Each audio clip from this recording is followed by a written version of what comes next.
আসসালামু আলাইকুম রহমতুল্লাহ। সম্মানিত কোয়েল পাখি খামারি ভাই বোন, ছোট দেখছেন ছোট ছোট ছেলে পেলে, ইনারা আমার খামার থেকে কিছু অল্প করে করে পাখি নিয়ে যেত, কিন্তু দেখেন খাবার ফুরাই গেছে এখন রাত্রবেলাতে।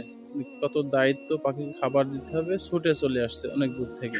কিন্তু আমরা বড়রা যারা খামার করি, পাখির ওপর এরকম আমাদের খেয়ালই থাকে না, খাবার ফুরা যাচ্ছে কি, ওষুধ ফুরা যাচ্ছে, কোনটা লাগবে কি লাগবে না, এদিকে ভ্রুক্ষেপ করি না। এই ক্ষেত্রে আমরা আমরা খামারে লস খেয়ে যাই। কিন্তু এতটুক ছেলে পেলে এরকম কাস্টমার আমার অনেক আছে, অনেক কাস্টমার এরকম ছোট পোলাপান আমার খামারে আসে, 5টা 10টা করে পাখি নিয়ে যায়, অনেক পোলাপান আছে। তো তোমাদের পাখিটা ডিম পারছে তাই না? তো এরা দেখেন খাবার ফুরাই গেছে, এই রাত্রে ছুটে চলে আসছে। তো এতটুক ছেলের মধ্যে কত আগ্রহ। তো আমিও আশা করব তারা যেন সামনে আগাতে পারে এই শিখতে শিখতে। আপনারাও এদের দেখে শিখে ফেলবেন। খামারে সবসময় আপনারা সব